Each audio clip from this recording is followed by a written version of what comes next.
салом ба кулли онҳое ки барномаи дар шабакаҳои иҷтимоиро пайгирӣ мекунанд. Фирдавси Хурсанд бо топ хабарҳо аз олами варзиш барномаро оғоз мекунад.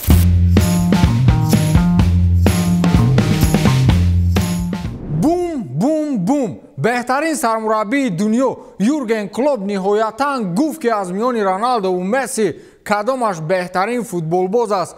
ин баҳси миллионсола то ҳол хулосаи ниҳоии худро наёфтааст ва касе пурра кафолат додан наметавонад ки беҳтарин футболбози дунё Месси аст ё Роналдо. Юрген Клоп қаблан доим аз ин суол мегурехт ва аниқ намегуфт ки кадомаш беҳтар аст. ҳама ҳайрон шуд ки чӣ хел яку якбора яке аз беҳтарин мураббиёни дунё ин ду бозингарро ба таври дақиқ қиёс мекунад. Юрген Клоп ба ин суол чунин ҷавоб гардонидааст: Криштиану Роналду метавонад ки карьераи худро дар дилхоҳ вақту соат ҷамъбаст намояд. ӯ аллакай ҳама чиро соҳиб гашт. ҷоизаҳои ӯ дар сатҳи бошгоҳӣ бо дастаи Манчестер Юнайтед, Реал Мадрид, Ювентус ва ҷоизаҳои бо мунтахаб гирифтаашу ҷоизаҳои инфиродиаш ин чизро исбот мекунад.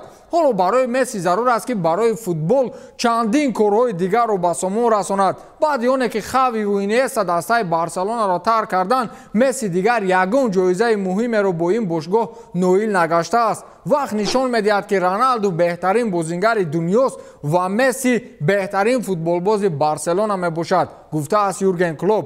ман медонам ки ба ин суханҳо миллионҳо мухлисон зид мебароянд, вале шумо як чизро фаҳмед ки шумо иқтидори бо Клоп баҳс карданро надоред. ӯ мардак сари худро дар футбол сафед кардааст.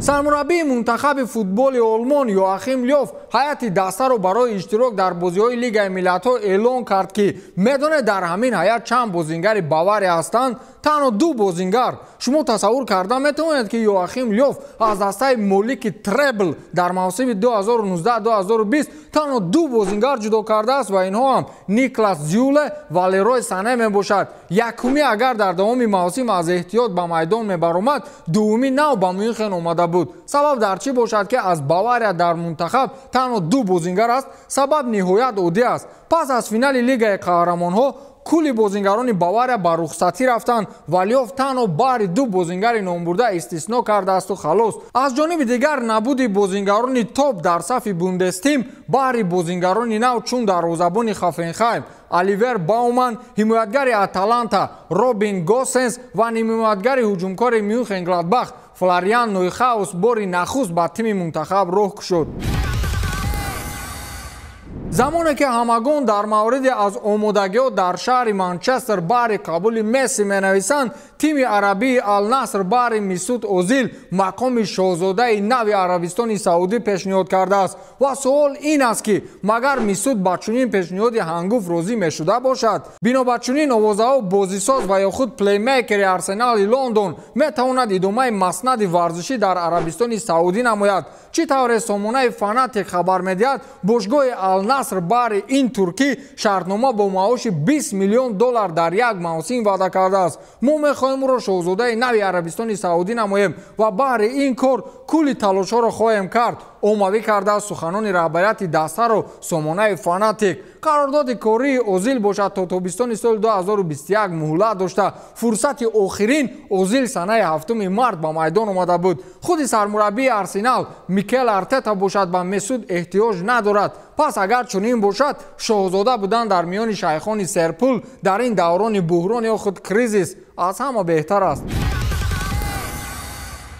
журналисти испанӣ Эду Агире Мессиро мавриди танқид қарор дод. ин дар ҳоле аст ки Месси бо дилхоҳ нарх ҳатто ройгон дастаро тарк карда нист.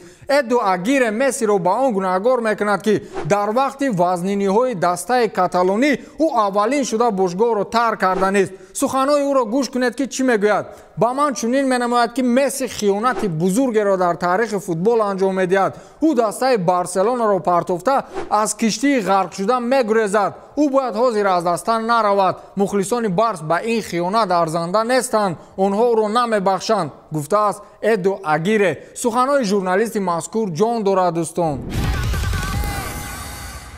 فیودور املیانینکو امپراتوری آخرین رقابت‌های MMA امکان دارد با لگند رقابت‌های MMA بروک لسنر مبارزه نماید. این در حال است که لسنر همکاری را با تشکیلات‌های ورزش رسلر قطع نمود. حالا خود او در این باره اظهارات نداده است که او می‌خواهد به MMA برگردد یا نه. خلاص پرزیدنت تشکیلات رسمی بلاتور اسکات کوکر با سوال ژورنالیست در مورد آن که امکانیت هست که فیودور و لسنر را در اکتاگون ببینیم چنین جواب داد: بله امکانیت است، ولی با شرط که بروک این را خواهد. این رقابت تاریخی می شود که کسی در یگان جای دیگر ندیده است. و دیانه که خبر قطع گردیدن شرطنامه بروک با تشکیلات های رسلری رسانه‌ای گردید، همه ورزشکاران دستان نوی ورزش MMA خواستار با او رقابت کردن را دارند. مخصوصا جان جونز که در حال در صفحه‌های اجتماعی نوشت: بروک من تو را پورا خواهم کرد. میدونید برای چه آدم‌ها خواستار با او رقابت کردن را دارند؟ چون که او واقعا لگند است.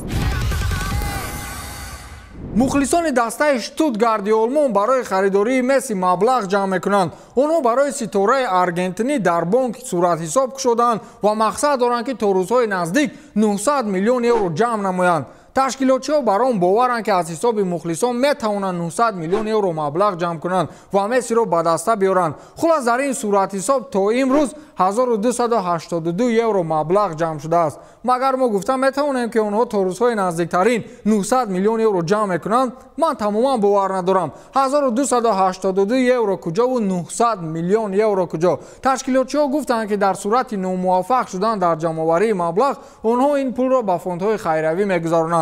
محترم مخلصان اشتوتگارت، با این مبلغی که شما جمع کرده لباس و یک بوتسی مسی را الکی میتوانید خرید. خودش را کفالت نمیدهیم. رزمگر تاجیک محمد نعیموف امکان دارد که با تشکیلات رسمی UFC شرطنامه ببندد، با آن شرطی که در رقابت نوبتیش در دایره رقابت‌های دانا وایت کانتندر سریز غلبه به دست بیارد. رقابتی در پیش ایستاده محمد نعیموف قرار است روز 15 سپتامبر برپا شود و حریف او کولین انگلین با 7 پیروزی و 1 شکست با قصد شکست ورزشگر تاجیک به اکتاگون میبراید. این رقابت در شهر لاس وگاس شتات نوادا برگزار می شود. ما از محمد نعیموف امیدهای کلان داریم. شاید او آرزوی انسالای مخلصان تاجیکش را برآورده سازد که تا حال از میان ورزشکاران تاجیک یگان نفر در دایره رقابت‌های UFC محاربه نکرده است.